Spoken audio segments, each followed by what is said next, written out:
तत्पूर्वी आणखी एक अपडेट. पाथर्डी नगरपालिकेत भाजपचं कमळ फुललेलं आहे. 17 पैकी 12 जागी भाजप तर 5 जागांवर राष्ट्रवादी पुरस्कृत आघाडी जी आहे ती जिंकलेली आहे. दोन चांगल्या बातम्या भाजपसाठी. माधव भंडारी सर, तिकडे पाथर्डी तर इकडे दुधनीमध्ये देखील तुम्ही 50 वर्षानंतर सत्ता पालट केल्या, काय म्हणाल?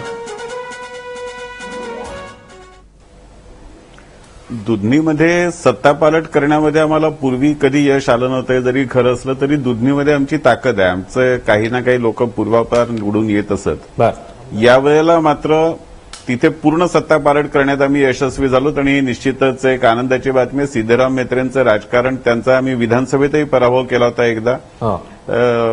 यावेळेला दुर्दैवाने विधानसभेत आम्हाला ती राखता आलं नव्हतं. पण आता मात्र सिद्धराम म्हेत्रेंच्या राजकारणाला त्या ठिकाणची स्थानिक जनता कंटाळलेली आहे, हे या मतपेटीमधून आपल्याला दिसून आलं.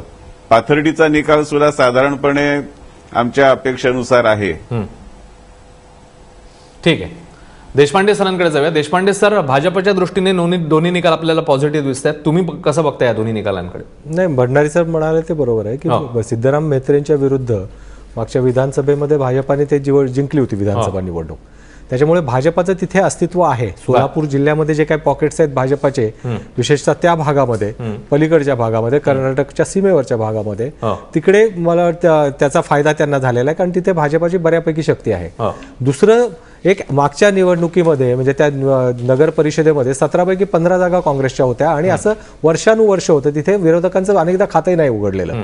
तर अशा परिस्थितीमध्ये एक अँटी इन्कम्बन्सी फॅक्टर होतो आणि दुसरं थेट निवडणुका ज्यावेळेस होतात त्यावेळेस लोकांना एक स्थानिक आपल्या गल्लीतल्या उमेदवारापेक्षा सुद्धा शहराचा उमेदवार म्हणून निवडण्याची संधी मिळते. 2 मतदान करता येतात.